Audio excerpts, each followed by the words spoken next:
we got our next guest ready to go. Hold on, AJ, you want to bring in your what? Hold on. Well, before we bring in Chuck Garfinkel, let's also Stop. not forget that Doug Johnson was a great quarterback for the Gators. So thanks, Doug, for the question. Thanks for hurting my eyes for a few minutes with that orange. By the way, for Kyle Hendricks on the season, he's got a 3.5 ERA. Would have been a nice help for a ball club as well. His ERA plus is 1.28. He's actually having a really sneaky great year. His best since, I guess you could call COVID year, but even before that, 2019, his best full season since 2019, because the last 2 years he was close to a 5 ERA. There he is. You can see how we're feeling today.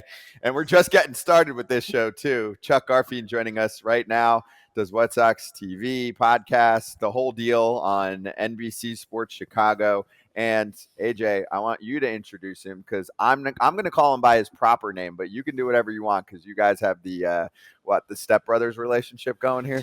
Yeah, well, Chuck Garfinkel's been to my house before, so he gets a little bit of a different intro than most people. He's been to my house, much like Scott Braun has. He is the White Sox extraordinaire. He gets to deal with Ozzie Guillen on a nightly basis. He tries to keep him under control. He also got traded recently, Chuck. You got traded, but unfortunately, no other fan base wanted you. So welcome back to White Sox hell. Yeah, I was. I was for a moment. Bob Nightingale broke the story. I was traded to NBC Sports Philadelphia for several random things, including the Rocky statue. But I failed my physical because I was too salty. Talking about the White Sox. It's been a rough season. Definitely covering the White Sox this year. Is it hell? Covering the White Sox? No, it's not a hell, but it's clearly this is not working. This has not worked, right? The plan was for them to be contending for a division title at least for several seasons, 3 to 5 maybe, and we got about a season and a half, maybe 2020 and 2021, and now they're in sell mode. So yeah, this is not the plan. This wasn't the plan, and they're changing course. And we could see. We're all kind of like anxiously awaiting what the trade deadline can produce. The possibilities, if you go by what we're hearing, are as crazy as them trading Dylan Cease. I'm not saying that's crazy, but certainly unexpected. Who would have thought this about 3 or 4 weeks ago? And here we are. What's the plan, Chuck? So if they are listening on Dylan Cease, because it felt like a few days ago, they're going, our core is Cease, Robert, Vaughn. Wait, okay, scratch that. We might be able to get stuff for Cease. So now it's Robert, it's Vaughn. Wait, we're getting calls. Like, what is the plan? I feel like there needs to be a concrete decision on what next year and the year after look like. Are we going for it? Are they going to keep buying in the offseason, or are you doing the whole scrap it down, which they've done already and didn't turn out to be great for them? A very small winning window. My hope is that privately there is a plan. Publicly, you're going to see all these random tweets, and you're going to try to define what they're doing. I wouldn't go off of all the assortment of tweets that we've seen by all the different writers. So privately, I like to think they have a plan. My thoughts on the Dylan Cease possibility is this. They're only going to trade him. They're only going to trade him if they get blown away. There's no need right now to trade Dylan Cease. You can see what offers you get, and you can circle back in the offseason. And personally, if you are willing to go down the road of trading Dylan Cease, I would wait till the offseason, because then you have a whole offseason to prepare your team just in case you do trade him. But if you trade him now, you got, Touki Toussaint and Michael Kopech in your rotation. It's pretty dire after that. No offense to all the other possible starters, but I if they get blown away, I could see it happening. But something tells me that when push comes to shove, they're not going to get what they're asking for. But we shall see how desperate teams get. Okay, Tim Anderson, stay or go. My feeling on Tim Anderson is this. If you're trading Tim Anderson now, granted, he has been much better. Last 15 games, right out of the All-Star break, he's looked exactly like Tim Anderson. He's batting .334. He's got actually about 5 walks in 14 games, hit his first home run of the season. But my feeling is you're not getting max value from Tim Anderson right now. Let him have a good second half, potentially great. And if you want to trade him in the offseason. The fact that he is not a Blue Jay, which seemed to be like the perfect fit after the Bo Bichette injury, says to me the Sox are asking for what they feel they should get for Tim Anderson, you got to forget the first half. Easy for me to say, but I don't think you trade him now just because I don't think his value. You're not getting max value or anywhere close to max value because of the first half he had. So I don't think he gets traded right now unless a team comes in and wows the Sox. Okay, Chuck. So as you know, White Sox fan, you play a White Sox fan on television very well with Ozzy. Are we entering the abyss of White Sox cycles of rebuild? We suck, rebuild, we suck. And you know this, nobody wants to buy a season ticket to the White Sox. They're having a hard time getting people to go to those games on the South Side. And people have excuses. There's nothing around the games, whatever. The White Sox, I know they built the bar and they're trying to do some things. But if you're the White Sox and you look at this and you know, Rick Hahn came out and said, we're going to win multiple World Series and have multiple parades down, the streets of Chicago. Well, now you've torn it all down. Now you're tearing it all down again. Is this the cycle? Is this the vicious cycle of we're going to rebuild? Oh, we suck again. Rebuild. Oh, we suck again. And they never get to the next level. And as a White Sox fan, this is why it's called White Sox hell. It's tough to say where this is all going to go. I'd like to think now they have the same front office in there right now that decided that they were mired in mediocrity, as Rick said, and then tore it all down. And then here we are again. So I'd like to think that the front office learned a lot from the last few years and hopefully can get this thing in the right direction. They are very fortunate. They're in the AL Central. Of all the divisions to be in right now, you want to be in the AL Central if you're trying to rebuild, retool, whatever it is. Jerry Reinsdorf's 87, and you know him really well. I don't think Jerry Reinsdorf, he was reluctant to go into the first rebuild. I don't think he wants another. So this might be more of a retool, but we'll see. The Dylan Cease thing is one where, listen, he's got 2 years left on his contract after this, and he's a Scott Boras client. He's going to want to test the market. And, something tells me that if that's the case, then, the White Sox will try to reverse course at some point without Dylan Cease. What does that look like? I think they can retool and get back in the thick of things pretty quickly if they make the right deals. And if they spend any kind of money. But, so here it is. I don't know if you were on the show. Ozzy said everybody's going, even the parking lot guys. Yeah. Whose fault is it? Besides the players, obviously clubhouse issues, underplaying,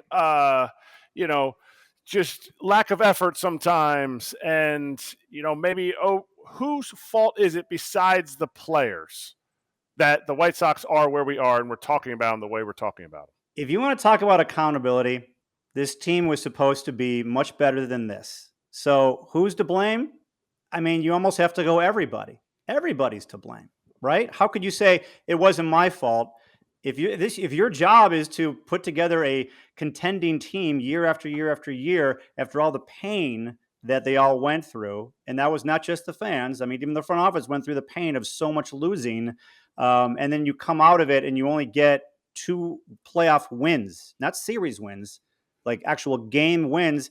Everyone's to blame. Now, if I was to hand pick guys in their clubhouse, I could probably do that. Okay, Dylan Cease, he's not to blame, right? There's a few guys who aren't to blame. But if you would talk about accountability, it's pretty much all over the place. This was not supposed to be this way, and here we are. So hopefully, they can fix this and fix it fast because the fan base wants to jump on board. They actually loved the idea of the rebuild. They got emotionally invested in these players and in this team. And now this is what we get. And, the Cubs had done a rebuild on the north side. It ended in a World Series. The White Sox did a rebuild, and they're selling much too soon. What will be harder? For Jerry to fire Rick Hahn or for the White Sox to make it to the playoffs in the next 3 years? Oh, I think they can make the playoffs the next 3 years. 100%. Yes. I think they can do that. That's definitely doable. I don't know. Too hard. Yeah, the division sucks. I'm not. Let's be real. The AL Central, if you're going to pick one division that consistently is terrible, it's by far number 6 in power rankings, right, Chuck? I mean, Yeah, oh, yeah. that Yes. and I actually mean this, even though I'm saying it this way. I mean this in a positive light.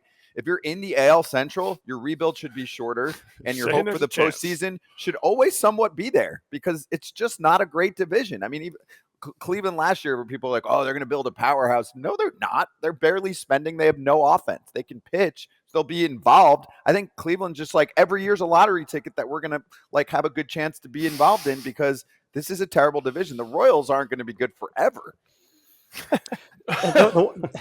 The White Sox, considering the amount of money they spend, if they spend it the right way, they should win almost every year in this division. Now, they might be, we don't know where this trade deadline's going. So we don't know if they're retreating or, next year. It's tough to say because we're kind of in this fuzzy place right now. But they should be competitive really fast if they make the right moves. But although I look at the free agent class next year, I don't know where the White Sox can really, really improve. It might have to be through trades. I don't know. I don't have the blueprints. But AJ, I'm with you, man. I want this team to be great again. It's been a long time since 2005. You ain't kidding, Chuck. Look at these gray hairs I have. I'm almost looking like you, right? So we keep saying, okay, rebuild, and then the White Sox, Rick Hahn comes out and says, well, we have a great core. Okay, the core is Luis Robert. Yeah. Ends there. And Vaughn hasn't been great, right? I think Andrew Vaughn's a great kid, but he hasn't been great this year. Full-time. Gavin Sheets hasn't played in like a month, right? He was supposed to be. Grandal has been awful. They can't wait to get rid of him. They'd give him, Chuck, they'd trade you for him to Philly right now and be like, put him on TV because he doesn't even catch. I mean, he doesn't catch. Sebi Zavala catches every game, right? Moncada can't stay on the field. Eloy is, when he's on the field, he's great, but again, he can't stay on the field. I mean, they're saying Aaron Bummer is untouchable. Why? He hasn't been great. It's like again, this is the fan side of me coming out, and you're the insider in the White Sox here. What is their core going forward? Because there's the things you read online are, oh, they're clearing money for next year. Well, the thing people don't realize is they cleared $25 million for next year. Well, the people they have on their payroll are going to eat up the $25 million. And Jerry's not going to go into the luxury tax. We know that. And I love Jerry. But their payroll was what, $197 million? It was top 10 going into the year. They're going to stay there and suck? Jerry, listen, you know Jerry, I know Jerry. Mm-hmm. He ain't doing that again. So, okay. So, AJ, go ahead, AJ. Why don't you break it for everyone on FT Live for your last few minutes on the show? Go tell everyone what Bob Nightingale just said. Before I leave, I just want you to know, Garfinkel, Verlander has not been traded to the White Sox. He just got traded to the Astros, according to Bob Nightingale. I heard White Sox were second. White Sox were second. Bob Nightingale says that Verlander is back with the Astros. This is freaking nuts. Chuck, and we'll let you jump in a sec because we're going to dive into this. But your thoughts on JV going back to Houston? I mean, it's amazing, right? You've got the Texas Rangers who acquire Max Scherzer, and then the Astros get Justin Verlander. So these guys who were teammates with the Mets are now going up against each other in the AL West. It's fascinating. Throw in what the Angels are doing with Ohtani. That is the division to watch the rest of the regular season, no doubt. Those are my thoughts. I like it. Hey, Chuck, great to have you on and appreciate the time. And you and me have something in common. We have both destroyed AJ's house, so that's great. Happy rest of the few hours, and hopefully we don't have to talk a little post-mortem with Cease or any of the others. I know White Sox fans want to at least keep something, but we'll see what happens, dude. All right, I'll see you guys. Thanks for having me on, AJ.